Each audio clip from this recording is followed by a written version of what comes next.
I'm your mama, I'm your daddy, I'm that nigga in the alley.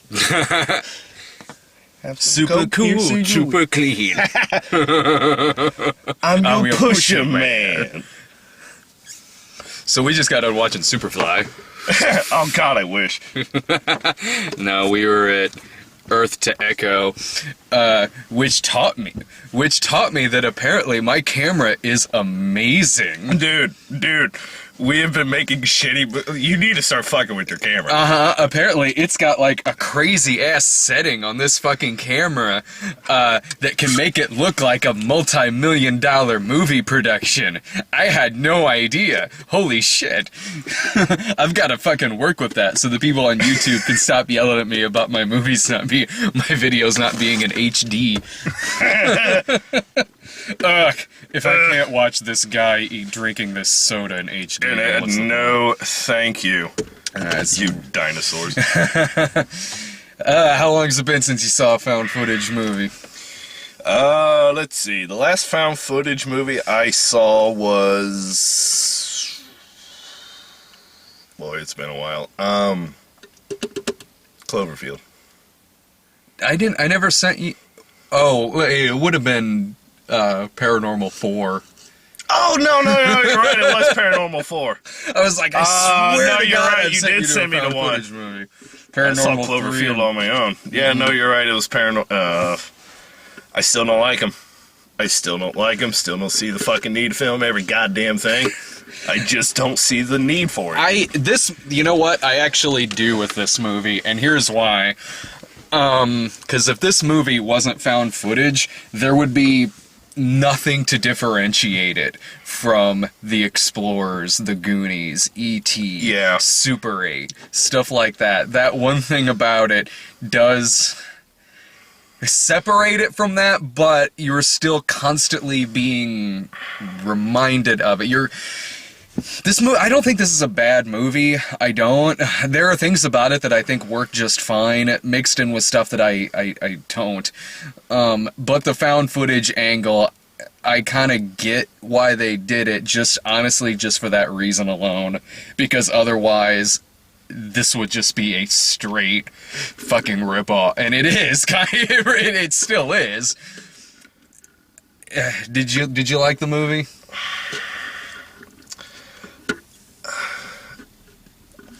Well, I have a personal bias against it because it is a found footage movie, and I have historically gone on record of saying that I don't like that style of movie. Yeah. So, because I have a bias towards it, no, I didn't like it. Take that away from it, looking at it as objective as a story, what happened, Act 1, Act 2, Act 3, the climate, all that good stuff, it's average. Yeah, it is. It's average. It's not terrible. No, not at all. It's not. But it's not How to Train Your Dragon. No. I mean, it's not. It doesn't have that same magic. It doesn't have that same. It doesn't capture you in the same way. It is better than both Paranormal 4 and Mac and Me.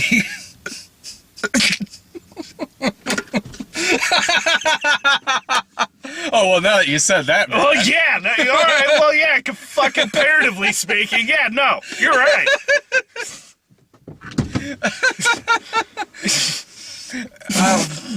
I actually thought, and in terms of found footage movies, yeah, I'll say that I'm kind of fucking sick of them.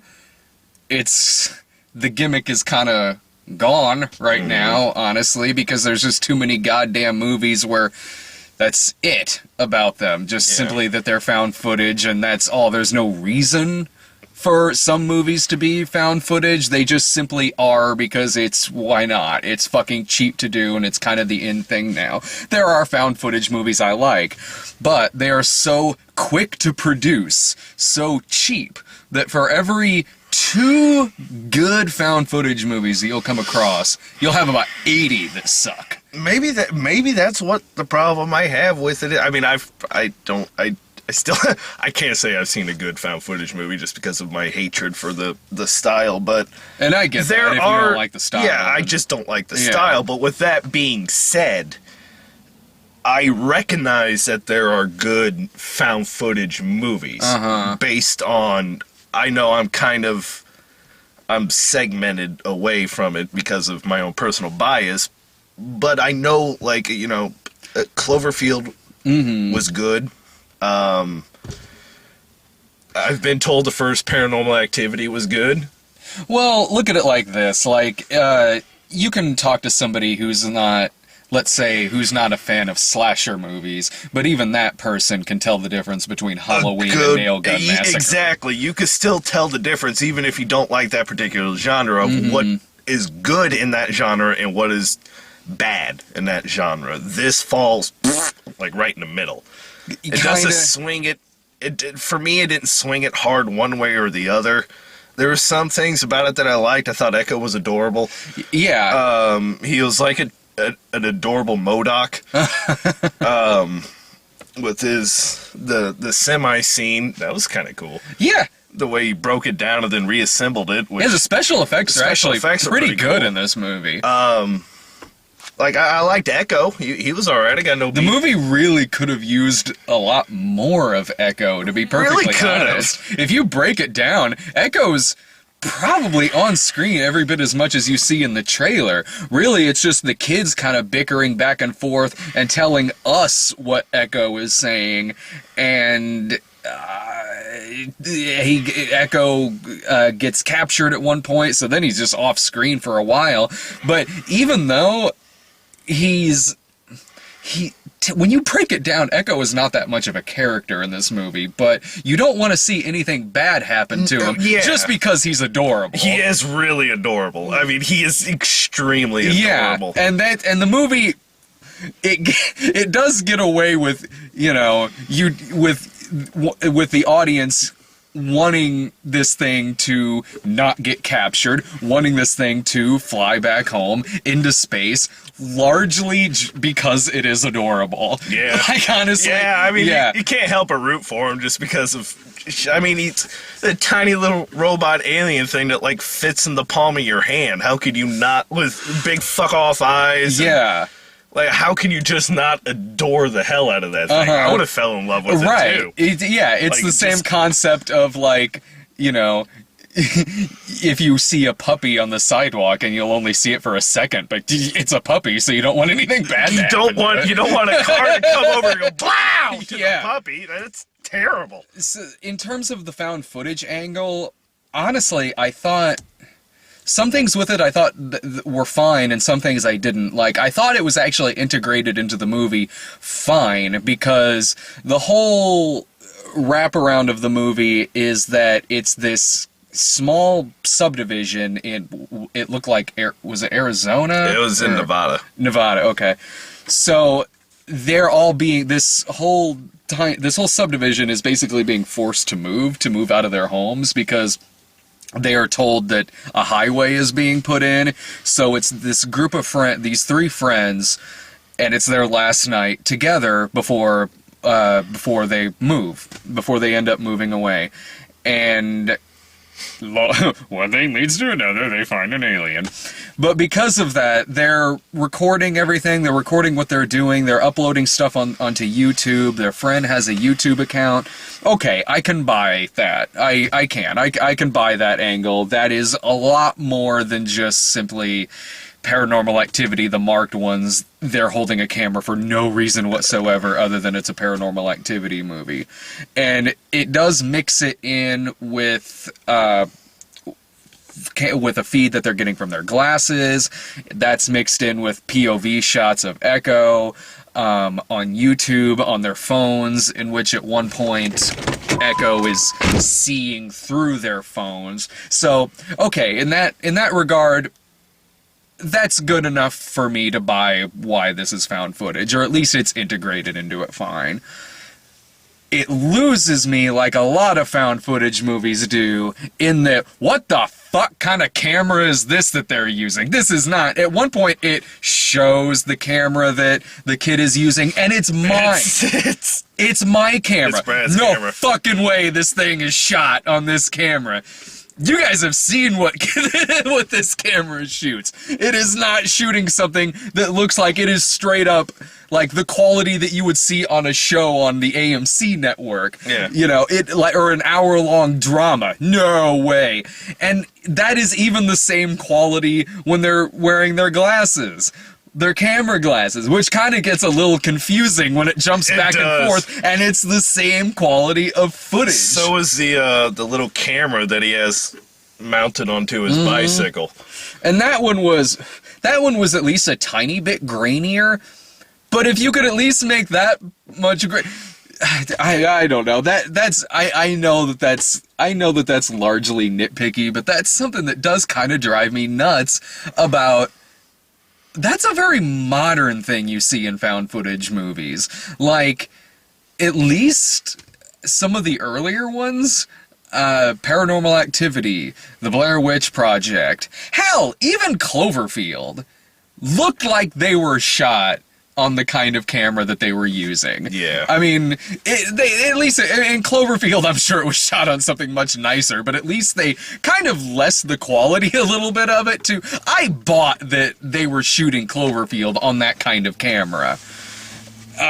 This one, no. I mean, if it's going to look like an actual movie, which this does, look in terms of the quality of it, in terms of the visual quality of it, if you're just going to keep it looking like $1 million film, just shoot it like a regular fucking movie. That's exactly my goddamn feeling about any found footage movie. Exactly what you said. I mean, they show like, here's the camera that I'm filming, and you see this POS that they're holding on to. No, that is not the camera that you're using. Yeah. It just isn't the camera that you're using. Hell, you could tell when some of it was ADR'd. Yeah. You can tell when some of it was dubbed. You sure Found could. footage, my ass. You lying sons of bitches. And so there were but okay, at least I thought that the concept was integrated into the movie just fine. But just some other things about it. Whenever I thought something in the movie was really, really working, like the few moments that they actually had with the alien, there would just be stuff about it that would completely take me out of it. And you know what? A lot of it had to do with the acting, which I thought was actually pretty bad. Like, really bad. The brown-haired kid, The brown-haired kid didn't do too bad. He was good. The mopey one. Yeah, him. I didn't mind him. I thought he did his mopey character pretty well. But the main kid, who's always holding the camera, the black kid. Yeah. God, he was. Sorry, he was not very good, and he's the one holding the camera, so he is constantly talking, and just, between his ADR that was put in, and even some moments of voiceover. I wasn't sure exactly why they were fighting, but we had to get our stuff together and move along because Echo needed our help. Shut up.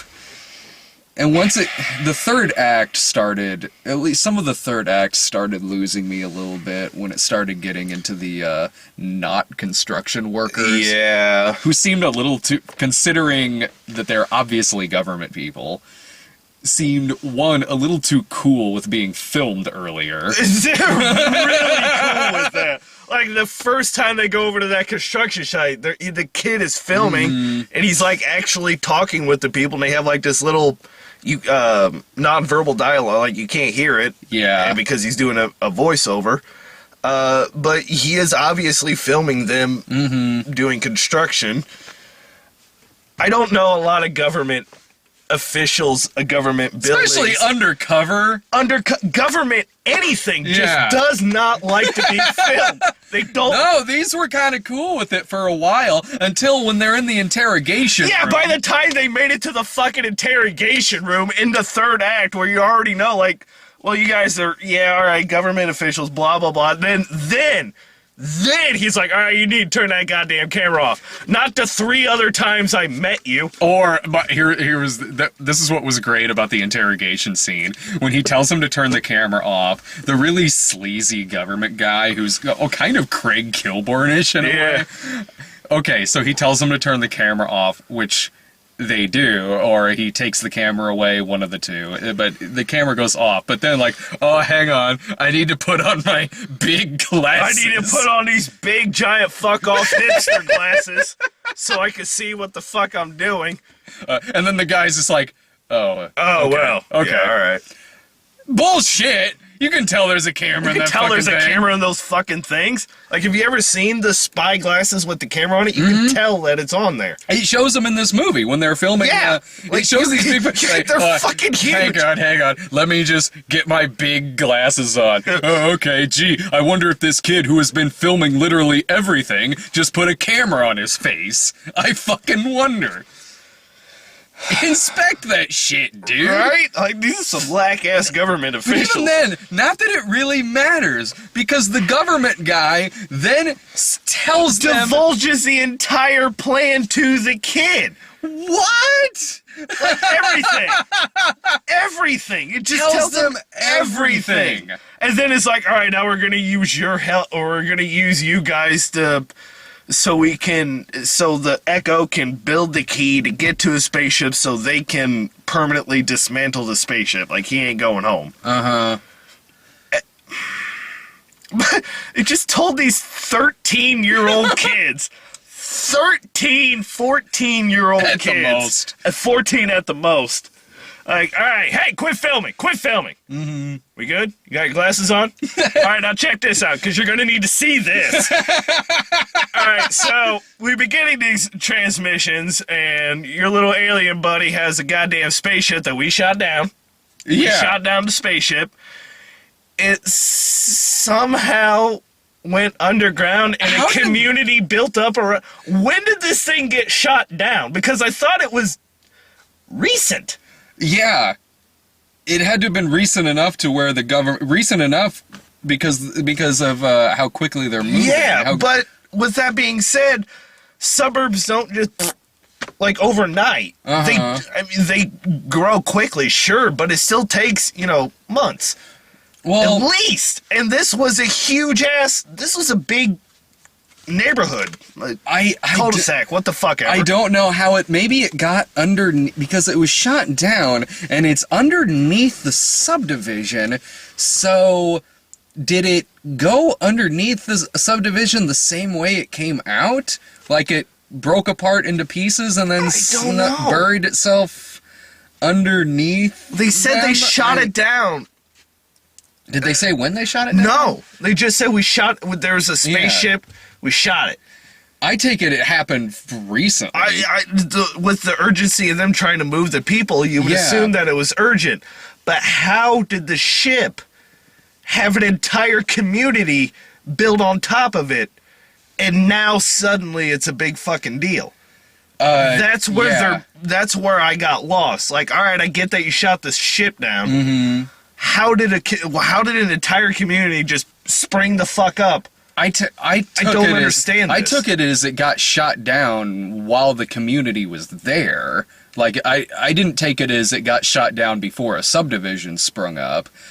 I just kind of took it as the thing was hiding underneath the subdivision, which, as revealing as it was when it took off, it had to have gotten fucking noticed. I don't get it. Like, the fucking exactly. thing. How do you... None of that makes any sense. So if it was shot down, even with the community there, you would have motherfucking thought that somebody who lived there... that ship was tiny. That was one of the biggest fuck-off ships I have ever seen. Like, this thing is like huge. Fucking, like Echo, like I said earlier, like the little guy is like like in the palm of your hand. Like, this is how big he is. He's about that wide. He's tiny, cute, and adorable. This ship is bigger than Texas. The ship is like the entire, like when it pops up out of the ground, he's using his alien robotic telekinesis, electronic power, whatever, MODOK as far as I'm concerned. He uses his MODOK powers to assemble his ship up above the cul-de-sac.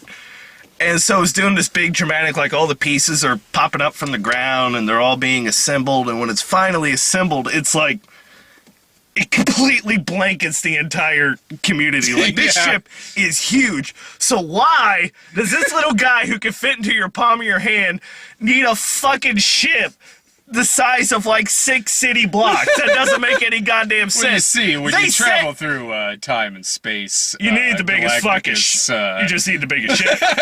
It's like your galactic penis. When you go to a new planet, you gotta show up with the biggest phallus that you got. Like, check out my space penis. Ha ha! Oh yeah, I'm the only one in here, but still, look at it. It's mighty impressive. Basically, through the whole movie, they're taking him around town so that he can get parts to the little kind of key ship that he's wearing through most of the movie, which kind of makes it like a weird adaptation of the E.T. video game, only without pits. Man, fuck that game. It kind of, you're going around collecting parts of your ship, and oh, see, you don't like that game just because you don't know what Motherfucker, I know how to play E.T. for the Atari. This is what someone told him one time. Jesus fucking Christ. It was fucking Jared who told me that. Oh, was it? Okay. No, because you went on this goddamn E.T. Atari kick. Because I was so happy that I beat it. You were incredibly happy that you beat it. And so, like, for months, all I fucking heard about was the E.T. for the Atari game. So I was like, all right, Brad, let me try it. Brad was like, all right, here's what you do. You do this, this, and this, and this. Okay. Pit, pit, pit, pit, pit. No, dude, you just have to move slightly to up or down. All right. I move up, pit, pit, pit. This game is fucking stupid. I get it. You collect the ships. You collect apart the little Reese's. Avoid the government guy. I know exactly what you're doing wrong with the pits. You gotta go in the direction that isn't touching any of the one little pixels of the pit, and then you yeah, you have to explain it like that to get through the game. The game is terrible. It's flawed. So it's a shitty-ass game. Jared says to him, like, oh, so you don't know what all the so Jared was like, he got into it to copy you. I don't fucking know. Goddamn parakeet. But fucking, he was like, well, you just don't like the game because you don't understand how to play it. Motherfucker, it's an Atari game! There's a joystick and a red fucking button. I know how to play the game. I get it. It's just a stupid fucking game. It's okay, you weren't missing much of an ending. Here's what happens. The little ship comes down. The little ship comes down, picks up E.T., bloop, goes back up, cuts to outside of Elliot's house. Elliot comes walking outside, goes around the house, goes back inside. The end. E.T. No, I guess E.T. I guess he finally went home. Alright, gotta go back inside now. I'm making a sandwich. So, whenever Echo goes to either like a pawn shop or a bar or the girl's house, because sure, we need to introduce her into the movie because Elle Fanning was really good in Super 8, so let's get a character who's exactly like her and looks exactly like her, has the same kind of chemistry with one of the other kids in the movie. Sure, let's just fucking make it exactly like Super 8. Dude, if not, it just turns into a sausage fest. This movie's pretty gay, bro. This movie's really gay, bro. Don't see any chicks, bro. Good. There's a chick. There's a little chick. Young, but alright. There's a chick. Alright, there's still boobies. Still little mosquito bites. I can play with those. I'm good. What's with the creepy guy sitting behind us in the theater? So then, but the Echo, in getting, like, the parts for this little ship, proceeds to destroy the bar and the pawn shop to the point where I was getting confused how these kids were getting away every time this happened. Like, when they leave the bar, it kind of felt like they were being chased at first. But they weren't. But I guess they weren't, because they were fine within the blink of a cut, because, you know, that's the thing about found footage movies, is you can just cut whenever you want to, and you don't have to explain jack shit if you're being written into a corner. Yeah. Shit, how are these kids gonna get away? With this cutscene. Mm-hmm. Bam, that's how they got the fuck away. Found footage, that part was missing. That part, we missed that part. I don't know. And that's the movie, really. I mean, it's them. Maybe you can explain this to me. There is a scene, now that I think about it, that was kind of weird. It's when the girl gets introduced, and you know how she takes Echo, who's in the brown-haired kid's backpack, away and just kind of walks off. And then it has a VO of the black kid, like, she was just acting stupid, blah, blah, blah. She took Echo off to the side and started talking to him. It's like, but I don't know what she said, and deleted. Oh, when he, like, deleted when he was, footage? Yeah, like, with the random computer screen. Oh, yeah. He deleted that part of the footage. And so you see that, and then she comes back, like, they show that quickly. And then she comes back, like, you know, what the fuck? Minor problem averted, but then she was like, oh, it's a key. Yeah. Like, how did you know that? I fucking asked him. That was actually confusing me quite a bit, because and that wasn't the only time this happened in the movie. Like, when they first find it, they just automatically know that Echo spoke English, I think, or there was some question that they knew the answer to that didn't seem like it was a question that it could have answered. But it was a lot like what you were just saying, because Echo only speaks in, like, beeps, like 1 beep for yes, 2 beeps for no. So throughout most of the movie, it's just the kids telling us what is going on, and they don't really interact that much with the alien. Yeah.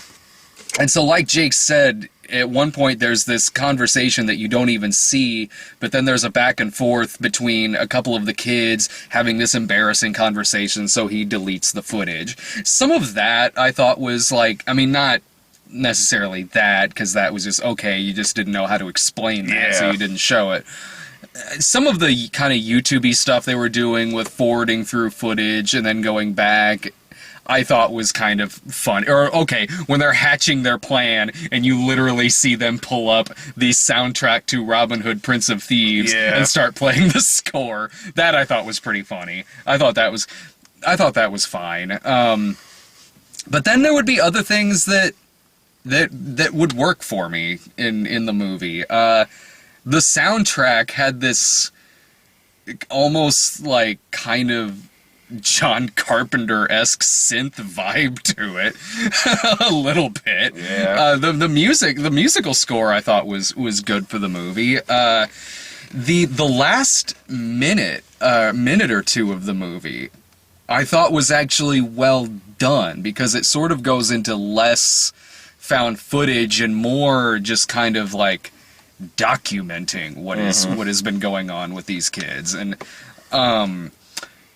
so when they're saying goodbye to Echo, at first, it's when the brown-haired kid is saying goodbye to Echo, at first it was kind of like, he's having a really strong reaction to this guy that he hasn't really had much of a conversation with and who he just met a few hours ago. Yeah. Like, he's like crying like he's Elliot at the end of E.T., but then you kind of get it in a way, because he also has to say goodbye to his friends, because he is moving, because while they're not tearing... I liked how they stuck with this, because at first I was thinking, like, okay, well, now they no longer have to dig under their houses, so everyone's probably going to stay, even though that's not very realistic, because everyone's already moved. They already bought the other house. Yeah,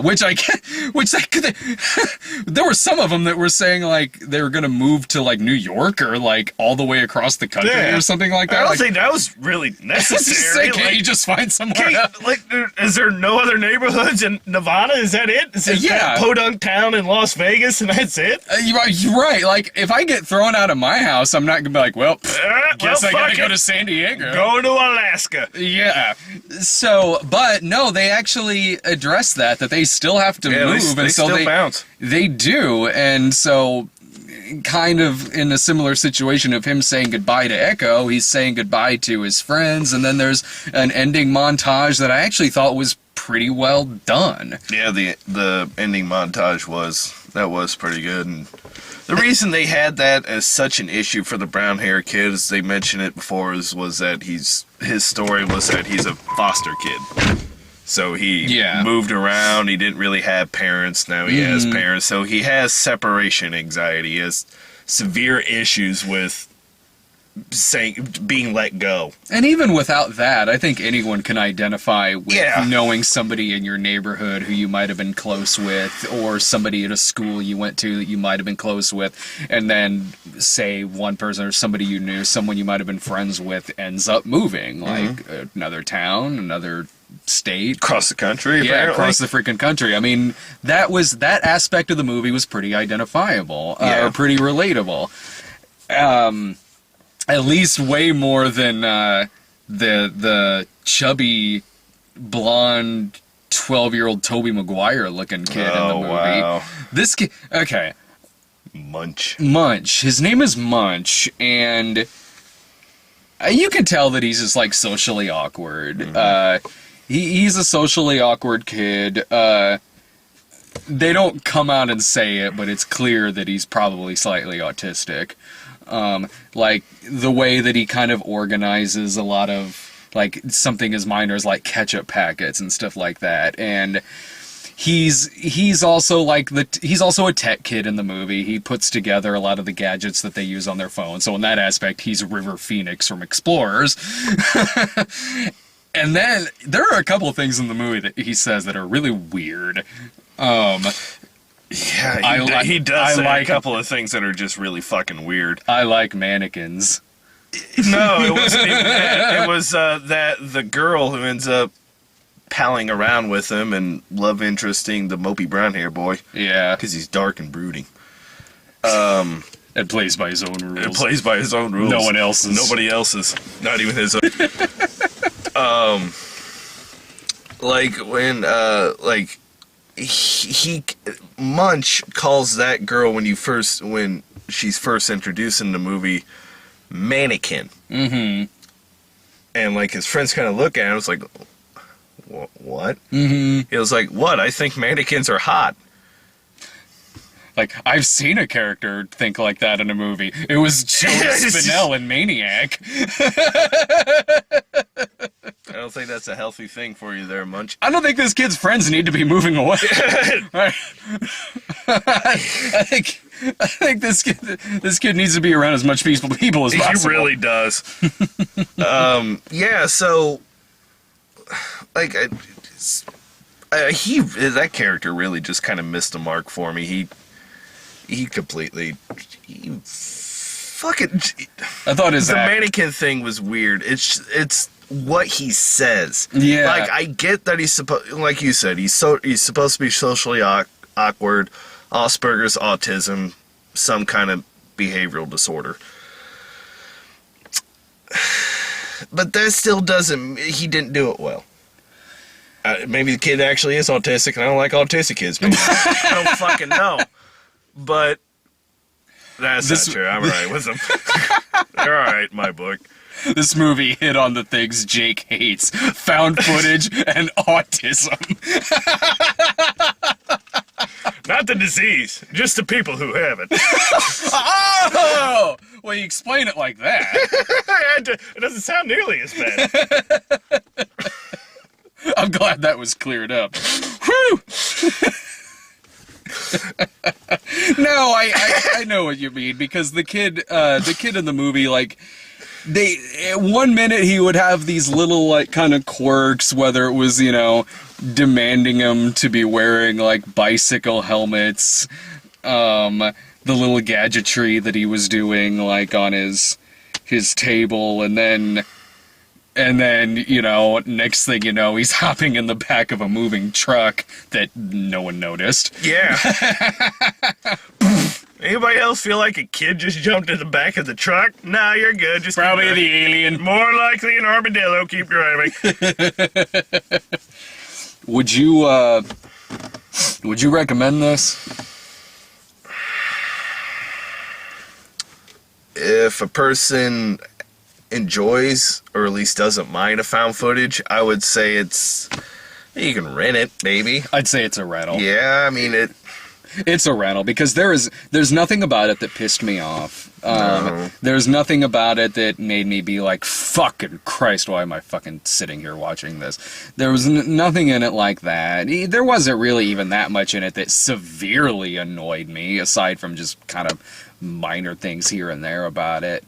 But there are just so many other movies that hit on the exact same thing that this one does that are way better than this. I mean, don't pay to see this in the theater. Stay home, watch Explorers, watch Super 8, watch E.T., watch The Goonies. The Goonies, watch anything like Anything that captures the magic of young kids doing big things. Yeah. Because this one didn't.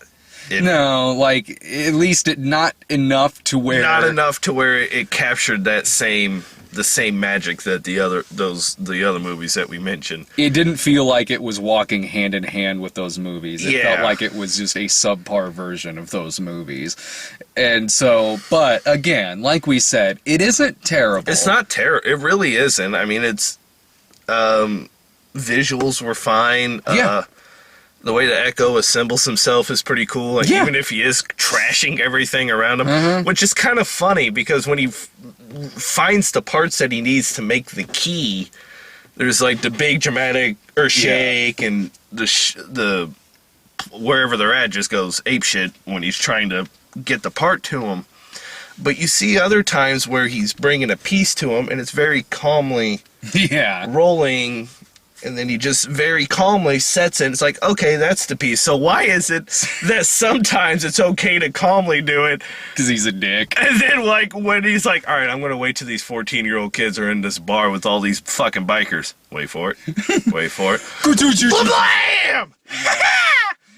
It turns out at the end of the day, he's a dick. He's a dick. He's just a giant like, dick. Echo was kicked off of his planet for being such a dick. For wrecking shit. For wrecking shit. Send him to that fucking planet. Yeah. I mean, just overall, it's not terrible. It really isn't. No, it's not good.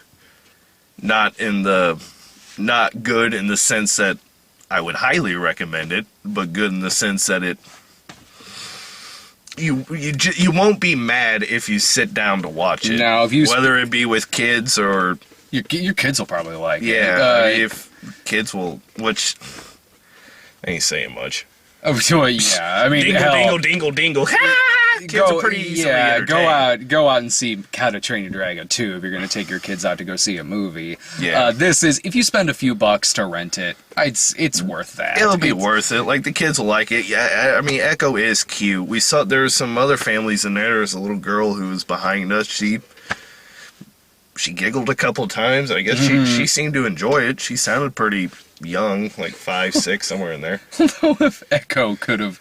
this is another thing, it's minor, but like, when he tore apart that semi-truck at the end, I was kind of like, you had that power the whole time? The whole time. I mean, admittedly, like, I didn't have a problem with that in, like, at the end of Transformers 4 when just suddenly Optimus Prime would fly into space, but at least that was funny. Like, it really seemed like that was just kind of like a trolly thing to do, so I laughed at that, like, okay. At least that kind of went along with the stupidity of that movie that just sort of just made me laugh, especially with Brian sitting next to me going, well, bye, so he can fly now? Bye. But in this, yeah, that actually slightly bugged me a little more in this movie. Right, you have the power to disassemble and reassemble a semi. It's going at 50 miles per hour, dead nuts at us, but there's nothing else you can do there, Echo? Because that ability would have came in handy so many different times.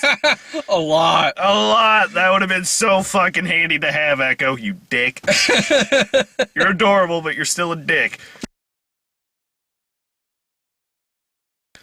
We got Box Trolls, which looks really good. Box Trolls looks good. What's that, like, that Day of the Dead one? Book of Life? Yeah, that's it. That's what it's called, Book of Life. That trailer just straight up intrigues me. Because when you see the trailer, like, nothing really funny happens. Like like none of the jokes that they show in the trailer makes me laugh. But just the visuals alone, it looks really way pretty. the way that they animated it is so cool. The way that they the Mexican marionettes, the puppets, you know, when they celebrate the Day of the Dead, they're like squared off sectional arms and squared off sectional everything. That's what the characters are, which is really like when I first saw this, like that's really intriguing. Like that's interesting. I like that. Then when in the trailer he dies, the plot basically he dies. He's in the whatever is going on in that thing, but whatever, he's a skeleton now he's on the other side. That other side looks like a straight ass party. like when they show it, it like pans out, there's colors and there's just shit going all over the place. A motherfucking fiesta. Yeah, like, I hope that's what happens when I die. Cause woohoo! If Nightmare Before Christmas had a fiesta, hell yeah, that's what it looks like. Hell yeah. I totally agree with you. Like I do kind of want to see that, and it is not because I really laughed at anything, but it does look visually so striking. Yeah, just like the teaser is, you know, it says like nothing you've ever seen before, which is actually quite true because I've never seen something like that before. The way that they animate it, the way that it's really interesting. Maybe because I don't know much about Mexican culture. Well, on the flip side of that, we got Planes 2. Then we got Fire Rescue. We'll have to catch up on our Indian culture before we go see that. Chief Green Fire Truck. This was the trailer too that when we were at Legends of Oz, which had the joke at the end that made me just go like, a stupid ass chili joke. This is the trailer that ends with a chili joke that made me snicker when I saw it, because we were at Legends of Oz at like 10 in the morning. I'm sitting there half asleep, and then sure enough, a stupid shit joke at the very end of the trailer where one of the cars says like, "Oh, I just had some of Grandpa's chili." Big cloud comes out, flies across the fucking bar, and knocks one of the cars on their ass. I'm in the trailer for this in front of Oz, and I'm just like, like that. Jake's next to me, slow turn of, I am judging you right now. What did you say to me in this? Because we got the same. We got the same trailer, and as soon as that little fart joke was done, I turned to look at my. I was like, "You gonna chuckle this time, motherfucker?" I didn't hear a chuckle that time. Doesn't seem as funny the second time around, does it? No, I was kind of biting my lip a little bit. I had a feeling you were. That's why you turned around and ass. The movie looks like ass, but sometimes a stupid fucking juvenile shit joke like that can get me sometimes. I am not looking forward to that. That's in a couple of weeks, I think. I'm looking forward to Box Trolls. Yeah, Box Trolls looks awesome. The Book of Life. Mm-hmm. What about Dolphin Tale 2? Fuck dolphins. Just straight up fuck dolphins. I know I'm extremely in the minority of this thinking tank, but fuck dolphins. Oh, fuck man. them. Fuck them. I do not trust animals that are that goddamn smart. I don't trust them. No one you see is smarter than he. You know Flipper. I know Flipper. I didn't like Flipper. I don't like dolphins. I like dolphins. I don't like dolphins. Well, that movie just looks hallmarky as hell. They literally go, "Aww," in the trailer. They name one dolphin Hope, and the title card goes, "A story that inspires hope." It looks corny as shit. So stupid. But I know that if I saw that movie, like, I don't know if I could hate it because I do find dolphins adorable. So I'll sit there like, well, I want the dolphin to be okay at the end of the movie. Rest of the movie's stupid, but I hope the dolphin turns out alright. Shoot it, chop it up, put it into a can of tuna, and let's go. I don't think that's how the movie's gonna end. It better. The dolphin doesn't have a tail. What good is it? He's got oh, come on. They fix up his tail like a dragon in How to Train Your Dragon, the first one. Yeah, but I like Toothless. I don't like no-tailed dolphin. Aww. I don't like dolphins. Man, but we used to play Echo the Dolphin. Echo the Dolphin? Yeah. I didn't like the game. But you had amazing sonar power in it. There's where the food is. Stupid fucking game. I played that not too long ago. Like, it was an emulator. It wasn't my old Sega. I wish it was. I don't have that anymore. But, I tried playing that and, oh no, man, bad. Oh. The trick is you gotta come up The trick is, it's a game where you're a dolphin. Who gives a fuck? No. Have you seen the trailer for Goat Simulator? What? Somebody showed me this. I think it was either Brian or Irving showed me a trailer for Goat Simulator. You just go around as a goat. You're a goat. You go around doing You're goat a shit. motherfucking goat. Although at one point it looked like he was in space. I don't know how that factors into it. Space Goat. I am down for Space Goat. I'm down with Space Goat. I watched that clip that he showed me. Space Goat, coast to coast. I was like, I've got to play this. This looks. Freaking Nick showed me a game like a week or so ago. That's the JFK assassination game. It's one level. I can only imagine there is one It's level. one level, and it's a sniper level. What do you do? It's from the point of view of the scope. Don't You give see me a the car. suspense. You see the car drive by. If you hit it, you win. If you don't, they drive on to safety. Game over. That's it. Oh, you can shoot the tire out too, and then it drives and crashes into the wall, and they fly through the windshield. Oh, you see, Johnson sanctioned the car to go off the side of the road to crash through the windshield because of his hatred of the automotive industry. Don't start with those stupid ass fucking conspiracy theories. See, this all happened just because years from now they wanted there to be a popular game online where you could do exactly the same thing. Notice how they didn't say it in the Warren Commission. That is it happened. But the Warren Commission, shut up with all of that. I fucking hate those conspiracy theories about the JFK assassination. They're so dumb. They're so fucking dumb. Oh, I'm with you. And I'm like, with you. some conspiracy theories I can get behind because of how absurd they are. Like, there's... Like, the Challenger happened The Challenger, to boost Reagan's approval. The boost Reagan's approval rating, that one was one of my favorites. That one was personally one of my... Yeah, we blew up a goddamn space shuttle. Hello? Mr. President, it is done. Ooh, thanks, Ollie North.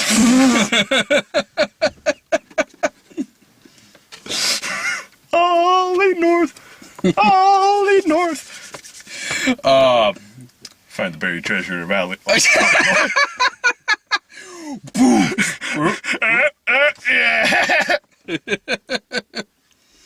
Oh, yeah.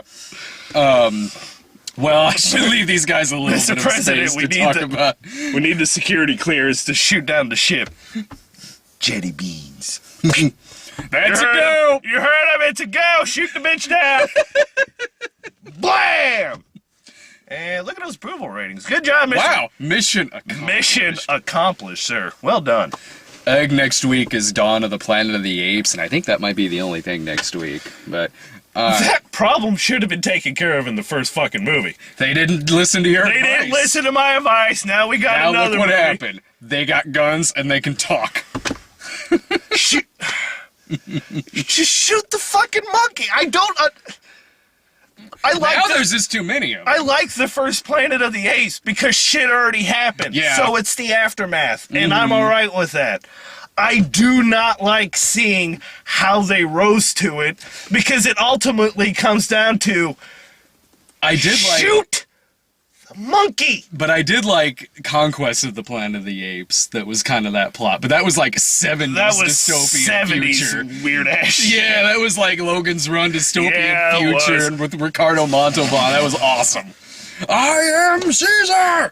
It ends with him standing, this is the planet of the apes! So I'm all right with that. But you just shoot the monkey. Just shoot their ass. Like, somebody who saw that, who liked the movie, which I don't care. I'm not going to see it just because I am that opposed to that fundamental problem. Just shoot it. I don't remember who it was that saw it who liked it, but they're like, oh no, well, I mean, it explains in the movie why they don't just shoot the monkey. Remember. All I remember Like, I is- had to stop them and be like, stop. Was it because some guy has some kind of love for a monkey? Was it because of the scientist? Was it because of some kind of Probably. bleeding heart? All I remember... Because I swear to God, if that was actually happening and a goddamn monkey was starting to show signs of being able to talk and then being able to understand us, then being able to lead other monkeys to do this shit, you gotta think that a simple bullet in the monkey brain would take care of the entire fucking problem. I think... I'm trying to even remember. I think I was pretty lenient on that movie in the review, but it's just one of those movies that I can only remember the things I didn't like about it. Yeah. But I should leave them some space on here. Yeah, It's we like, probably should. later.